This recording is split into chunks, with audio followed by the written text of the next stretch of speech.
As a reminder, I'm Kathryn. I think I'm going to help you guys during orientation. Do I throw my mask here in here?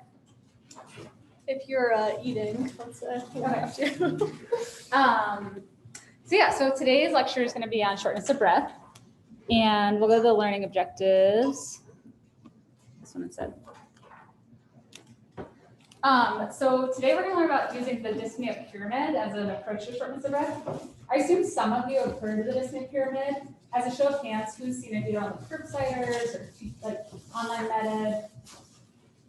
Some of you. So for those of you who haven't heard about it, we'll go over it first today. And then we're going to really focus and be intentional on how we think about a clinical process. So we're going to really look at hypothesis testing as a form of clinical reasoning, and really be intentional, like breaking those steps down and just learning about how to think about a new problem. So start off with a case. And then there's going to be two cases in this. The first case is a little bit easier than the second case. So case number one, Mr. L is a 68-year-old man with a history of COPD on 2 liters nasal cannula chronically, HFpEF and CAD, who you are currently admitting for a COPD exacerbation. His nurse calls you for worsening shortness of breath and wheezing over the last 1 hour. You astutely ask, what are his vitals? And she says, his heart rate's 98, blood pressure 124/72, respiratory rate of 22, afebrile, and he's setting 88% on 6 liters, which is different than his home 2 liters and increased than the 4 liters that he was admitted with. So whenever you get new information like this, I want you guys to always think about, like, what do I do next with this information? And we always want to triage new information. So specifically, shortness of breath is something where you always want to think sick or not sick. And if someone's sick, you always ask for help. So even Jeff Connors, who's a pulmonary critical care doctor doing this for decades, he's going to ask for help when his patient's crashing. He's going to need a nurse bedside. He's going to need a pharmacist. If he's running a code, he's going to ask for help and ask for people to come in and help him get this patient more stable. As an intern, ask for help whenever you hear shortness of breath. Just let your senior know, especially if they have bad vital signs early on in intern year. So now going back to our case, do you guys think he is sick or not sick? What does he look like? So this is just, you're on the phone right now. Yeah, I would think kind of sick. I mean, respiratory at 22 and going from 2 to 6 is a big jump. Like, definitely could be sick. Yeah, definitely could be sick. And 6 liters is the maximum amount you could have on nasal cannula. So anything more than that, he's going to need heated high flow. He's going to need a different form of oxygen delivery. So this is someone who you would say, hey, senior, I'm going to go look at this patient. Come with me if you want right now. Leave it up to your senior. And then you want to take the moment to, like, stop and dig through the chart for 10 minutes. You just go see this patient. So now when you go see him, this is what your exam is. Definitely sick. So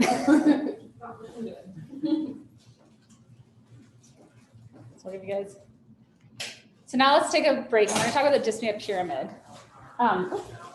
So with the dyspnea pyramid, this was taught by several people across the country, and it's been seen on Online Medic, Curbsiders, some of the other podcasts, etc.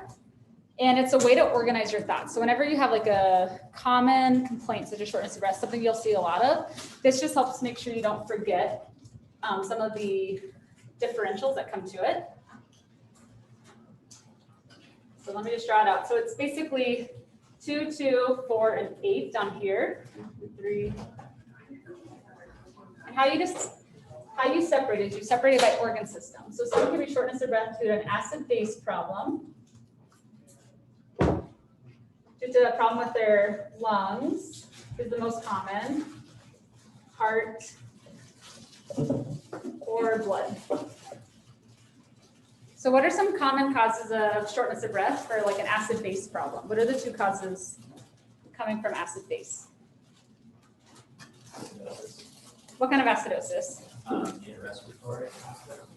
Or metabolic acidosis. Yeah, exactly. So like your DKAers who are coming out of the emergency room, like breathing 30 times a minute, and they just like can't catch their breath because they have a pH of 6.9, let's say.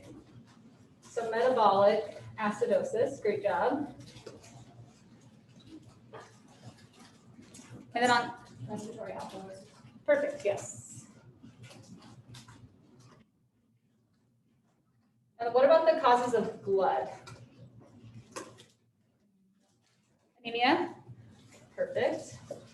So you don't have enough blood to bring oxygen around.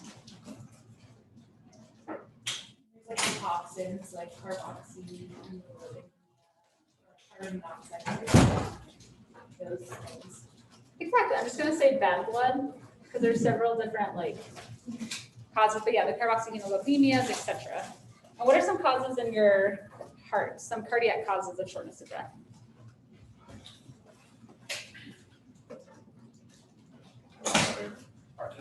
Heart failure, awesome.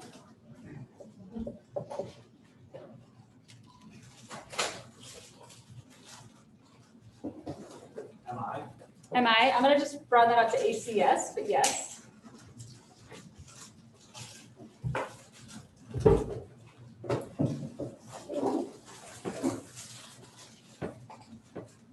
There's also like arrhythmias and tamponade.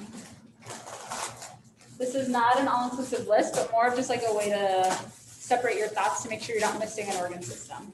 And now let's get to the things that we often think about, issues in the lungs. What are some issues in the lungs that cause shortness of breath? Pneumonia. Pneumonia, awesome. COPD. Perfect. I'm just going to say obstructive for both asthma and COPD.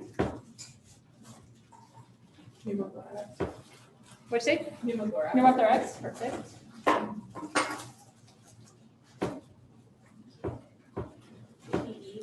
PE.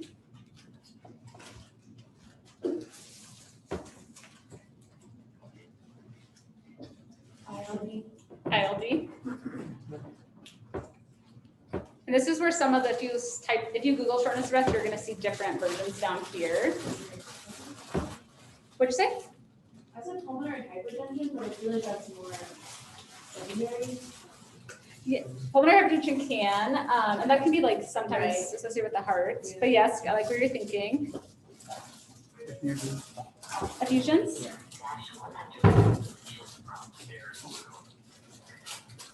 Yeah. What do people with COVID have? Some ARDS or pulmonary edema.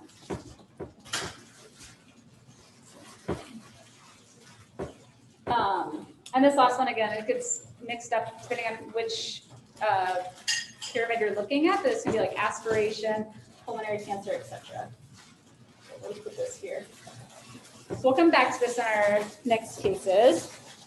But here's an example of a prettier version online. So this is just from ACP when they published it on their, I think, Annals of Internal Medicine.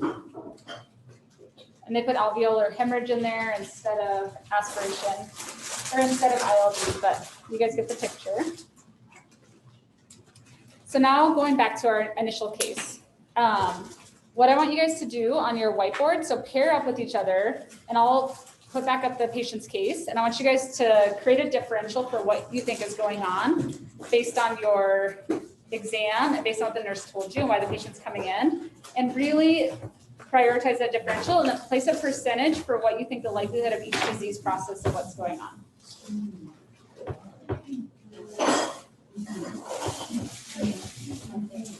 What do you do?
So, all right, everybody. So what do you guys think is going on with this patient? Before you even go into the room, before you start ordering more tests, what do you think is happening with this patient? What's highest on your differential?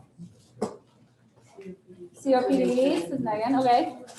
Anyone thinking not COPD as your top thing on your differential? So here is how we typically evaluate for acute shortness of breath in the hospital. Always think about ordering a blood gas, a chest x-ray, and an EKG. Those 3 tests alone will look at most of your differential here on the dyspnea pyramid and can really help you narrow in on what's going on. And all 3 of these tests are relatively quick to get in the hospital. So now we're gonna take it one step further. So for COPD, which most people said was their top differential, I want you guys to divide your whiteboard into 3 spaces. And on the top, draw what you expect to see for a COPD exacerbation on your chest x-ray. No one's an artist. No one's Who feels like strongest in their draws?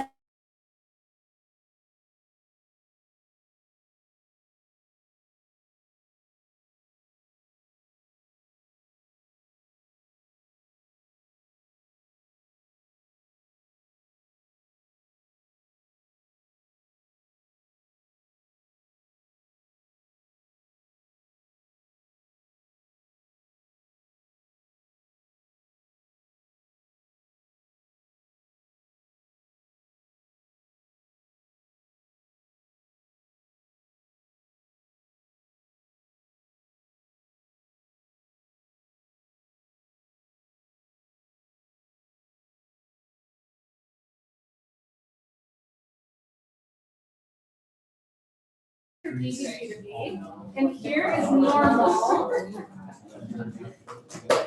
So just write down what you guys think the ABG or EBG will be. What do you think the DH will be? So.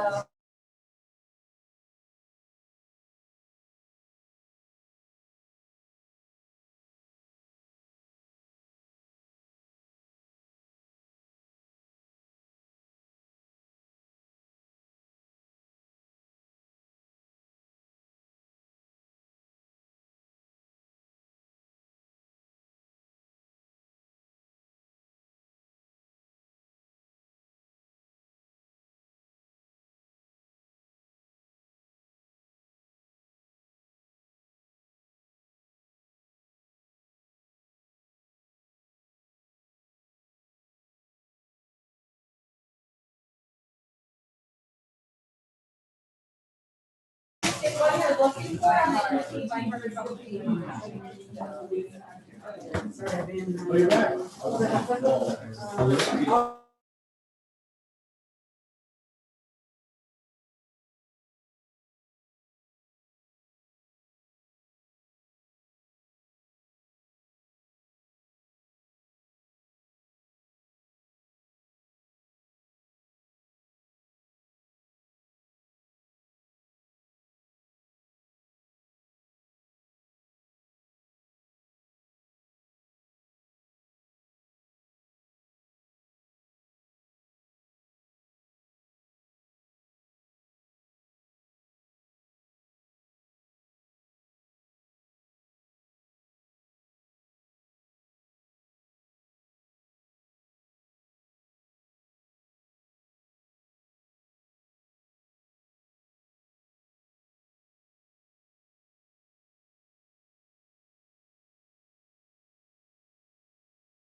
All right, so now let's actually see. So now everyone has in their mind what they're expecting to see when they order these 3 tests. Hey, everybody. So now everyone has in their mind what they're expecting to see when they order these 3 tests. And so now we're going to get the test back itself. So I want you guys to look at this chest x-ray that Megan's going to interpret for us. And then see how it compares to the chest X-ray you were expecting and you drew on your whiteboard. This is exactly like we drew on our whiteboard. Perfect, perfect. So I think just going in the systematic way, like his airway looks midline, I don't see any deviation, so I less likely pneumothorax, nasal tension. Other AB bones, I don't see any obvious fractures, wasn't part of the clinical history either. For cardiac, it's like super skinny because he's very hyperinflated, his diaphragms. The costophrenic angles are kind of cut off, but they're not obviously blurred. His diaphragm looks like pretty flat. There's no air under the diaphragm. There's some gas in the stomach. And then ACD, everything else, yeah, hyperinflated. More than 7 rib spaces in the picture, which is usually the normal amount. There's no obvious consolidations. I don't think this is a bacterial pneumonia. And it's hard to tell what's on the upper lobes, but we want to compare the previous chest X-ray. perfect. Yeah, excellent read. So yeah, perfect read. So I want you guys to then compare how that looks to the one on your whiteboard. And now, Meryl, your group is going to talk. Do you mind interpreting the ABG? Yeah. So I always start with the pH. So this patient is acidotic. And then I'll usually look at the CO2 to see like the primary drivers. So we don't overcompensate for things. And CO2 is elevated, so this is a primary metabolic acidosis.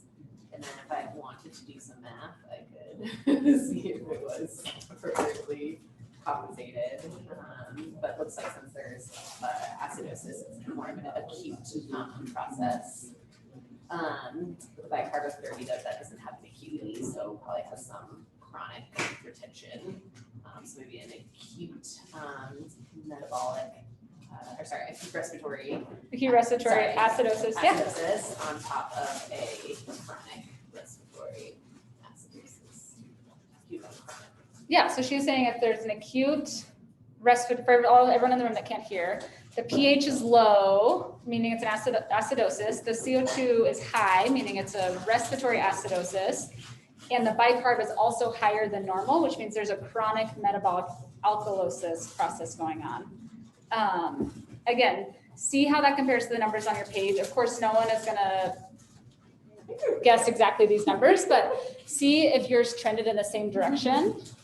And then last, our EKG. Luckily, I don't think anyone drew out an EKG. That'd be very hard. But Maria, do you mind interpreting this EKG for us? Sure. So they're pretty tacky. About 100 something if you divide it by the big boxes.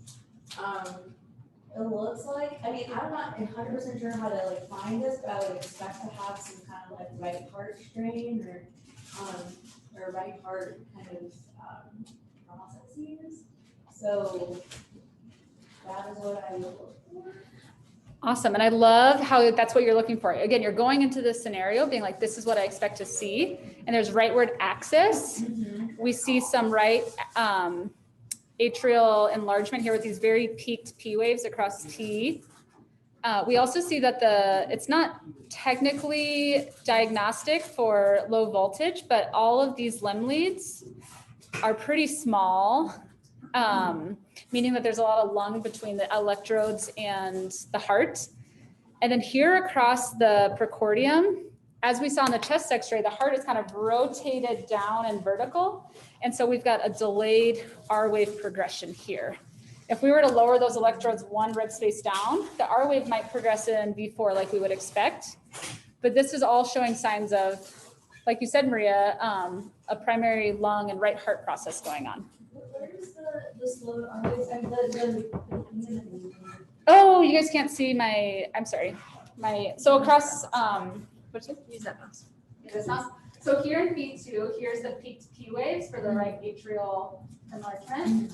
And then the R wave, so what we expect is by V4, your R is typically taller by V4, and it's almost happening in V6 down here. So normally we see V4 as being a taller R wave here. for that same reason where the heart is rotating vertically down. There's also big escalate in B5 and B6. And the escalator, thanks, Dr. Jim. Because normally by the time you get to B5 and B6, there's hardly any escalate.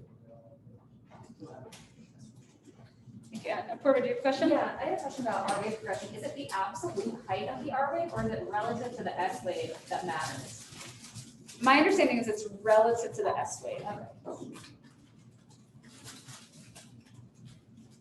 So now we're gonna, again, this is the part where we're gonna really break down and be intentional about our clinical reasoning process. So first you developed a hypothesis, your differential to explain what's going on. Then you, when collected data, test your hypothesis against it. And then can you confirm or exclude any diagnoses based on the data that you got? So this is a form of clinical reasoning. So this is deductive reasoning or hypothesis testing. Well, what do you guys think is going on with this patient? Somebody knows it in this room. Perfect. Yeah, so the COPD exacerbation. And we're just gonna go through quickly what we expect to see on these 3 studies. And then the second case is a little harder. Again, I really wanna be intentional about this thought process. So for COPD characteristics, what I have bolded is what is most commonly seen in chest x-rays for COPD exacerbation. But again, that flattened diaphragm, expanded lung volumes, the lack of lung tissue, making the lung spaces blacker than they normally are, that vertical heart. For your ABG, as Meryl pointed out, you have a increased CO2 causing a decreased pH, and the bicarb depends on chronicity, and the hypoxia depends on severity. So hypoxic patients are usually the patients that get admitted to the hospital with COPD. And then last for this EKG. So we see things exactly like Maria pointed out. It's a lot of things having to do with the right heart, such as the right axis, the peaked P waves showing right atrial enlargement, low voltage delay R waves. Also, what can be seen, but less frequently, are RVH, right bundle branch block, and things like multifocal atrial tachycardias. Any questions about that before we jump into our next case? All right, so case number 2. Mrs. H, she's a 78-year-old woman with osteoporosis and asthma who had a fall at home in the setting of urosepsis and broke her hip and had to get it replaced last night. Her nurse calls me for worsening shortness of breath. So the nurse says, you know, she's like breathing a little faster. She says she's short of breath. You know, she looks pretty comfortable to me though, but you know, I think you should come check her out. She does say she's short of breath. So here are her vitals.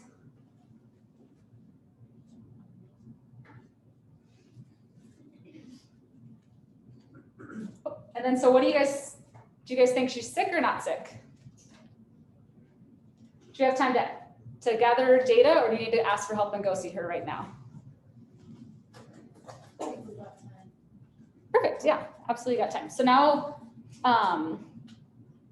going through, so you're gonna gather data. So when you look in the computer, my apologies, I changed it to 90%. That first slide should have said 90% under there. So when you go to gather data, here's what you find in her chart.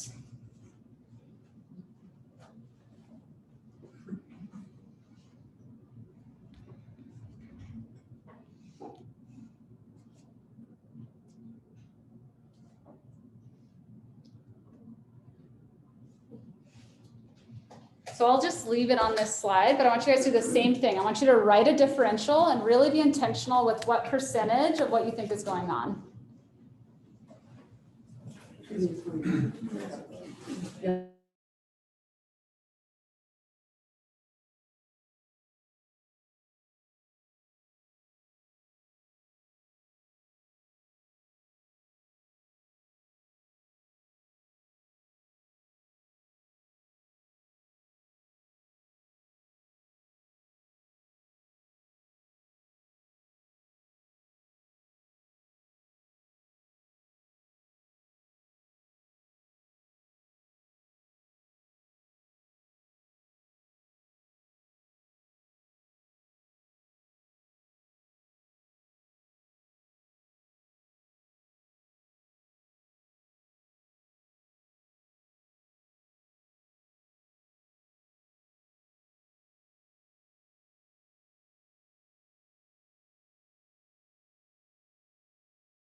Right, so now let's get some. So you guys already did the differential, so now let's get some data, okay? I want you guys to do the same exercise. So maybe take a picture of your differential on your phone real quick. And then I want you guys to draw out the chest x-ray, blood gas, and EKG. Remember, she's setting 90% on room air, mildly tachypnic. Take a picture of your differential, and then draw all these three things out again.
Don't forget to draw out those chest x-rays and really try to draw all three things, okay? I'll give you guys 1 more minute.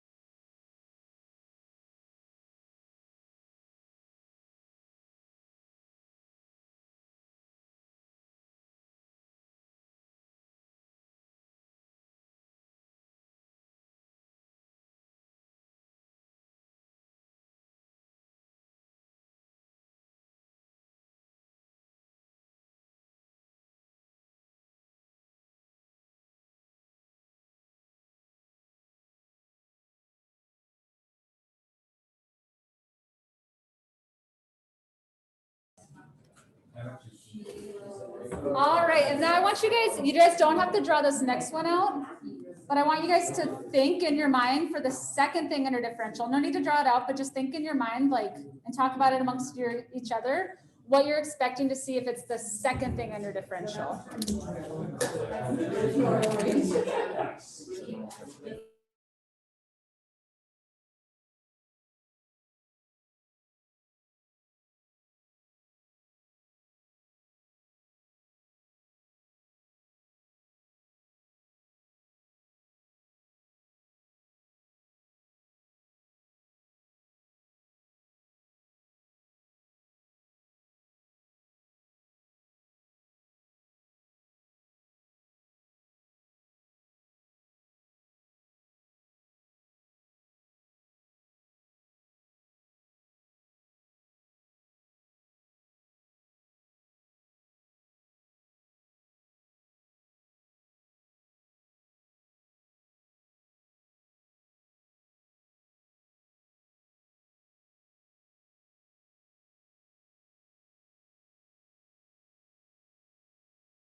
All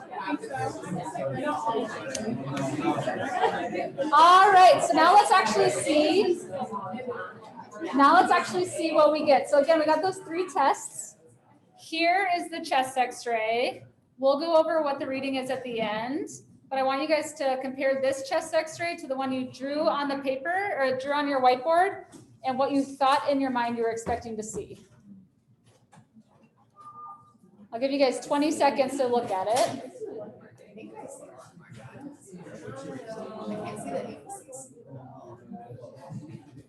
Oh, and here's a little bit bigger, sorry.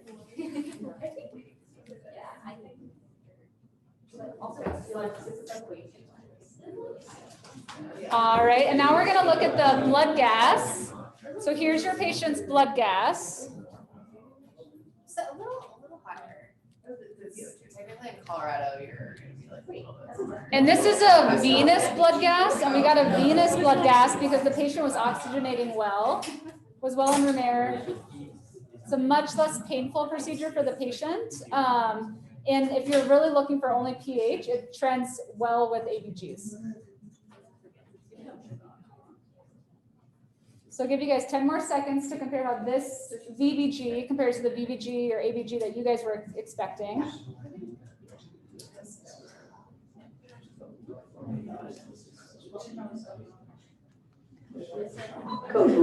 And lastly, here is the EKG. Yes.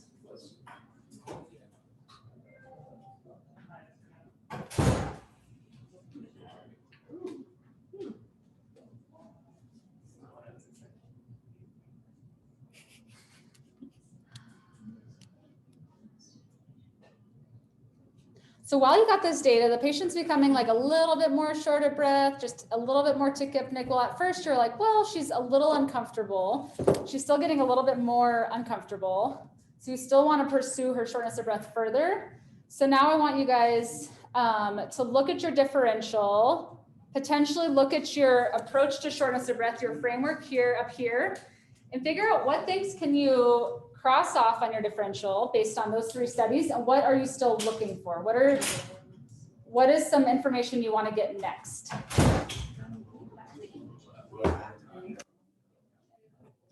EKG. Oh, EKG. Thanks.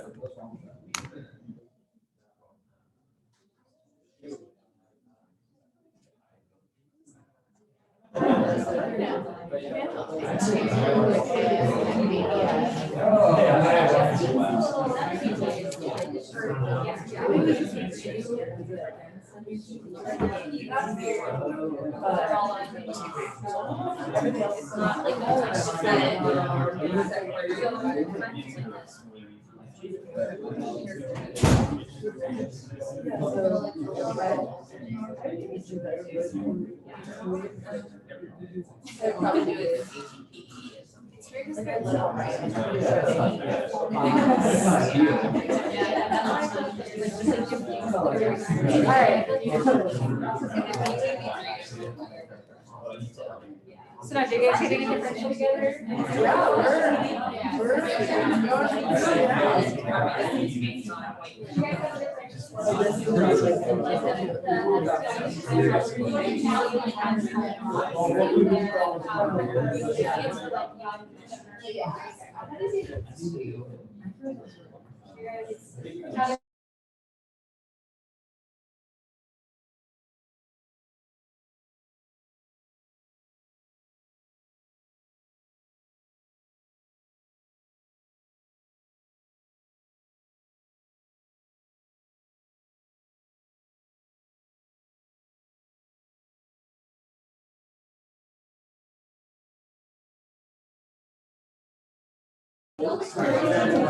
All right, so everybody, what's left on your differential still?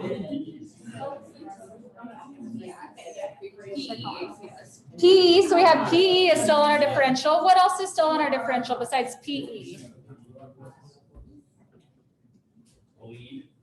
Perfect, anemia, hemorrhagic blood loss. Anything else still on the differential? Pericarditis, okay. Or ACS. Or ACS.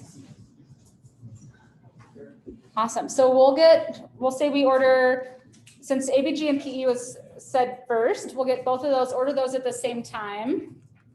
So here is my apology. Here's sort of the CBC trend already.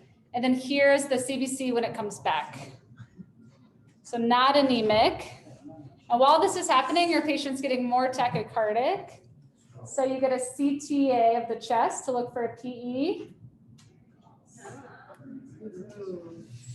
And just for people who are not, here's a PE right here.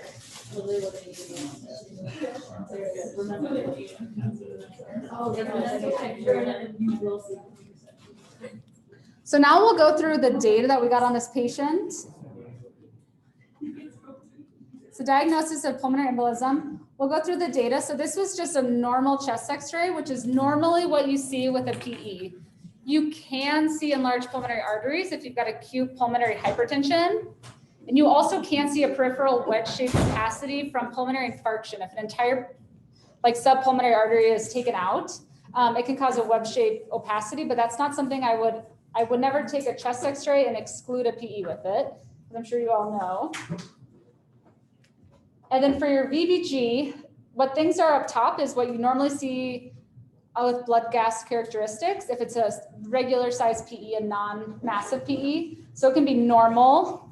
People can have a slight respiratory alkalosis, and that's because you're a little bit hypoxic and you start breathing quicker to try to get more oxygen, which causes a low CO2 as well. If it's a massive PE causing obstructive physiology, you can have high CO2 because the CO2 is not making it back to the lungs. And you can also have a respiratory acidosis from that high CO2 and a metabolic acidosis from ischemia elsewhere, from that lactic acidosis that's getting created. And for your EKG, the most common EKGs for pulmonary embolisms are just normal sinus rhythm or sinus tach. It's, again, you cannot roll out a PE on an EKG. We're often taught S1, Q3, T3, which is a helpful hint, but that's seen with anything really with any kind of right heart strain. That's pointing more towards the right heart is working harder than it is a pulmonary embolism type process. Other things that you can see with pulmonary embolism is other things that cause right heart strain like AFib, A-flutter, right bundle branch block, or any kind of non-specific ST wave abnormalities. Any questions about that? So again, just to recap what we learned today. So we talked about the dyspnea pyramid, which you guys can all Google. If you just Google dyspnea pyramid and click images at 2 a.m. because you have a shortness of breath patient and you don't want to miss anything, this will come up. And then we really slowed down our thinking process and went through deductive reasoning, went through hypothesis testing. And when the data that you're getting back doesn't match what you expected to see with the patient, that's when you want to take a step back and change your differential. You want to try to drop that anchoring bias and figure out what's going on with the patient. And that last case showed us that PEs is really the only thing on our dyspnea pyramid that doesn't show up in those 3 tests. Technically, with the venous blood gas and the arterial blood gas, if it's on an ISTAT machine, the hemoglobin's on it. So if an RT is doing an ABG, they'll say, oh, hey, by the way, their hemoglobin was 4. At least I wouldn't depend on that, but that can happen. So PE is something that always has to stay in your differential, even when you get those 3 tests. Any questions about that? And here's just all the pearls that were on the all the different slides.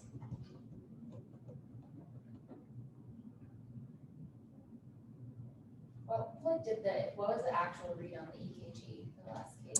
Just normal sinus rhythm.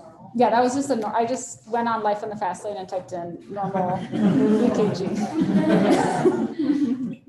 Because it's tricky when you're truly trying to see why a patient's short of breath. And I heard some people talk about the Q waves. So the Q waves in the inferior were not big enough to be true pathologic Q waves. That's where it needs to be a true box, is how I think about it. What other questions do you guys have?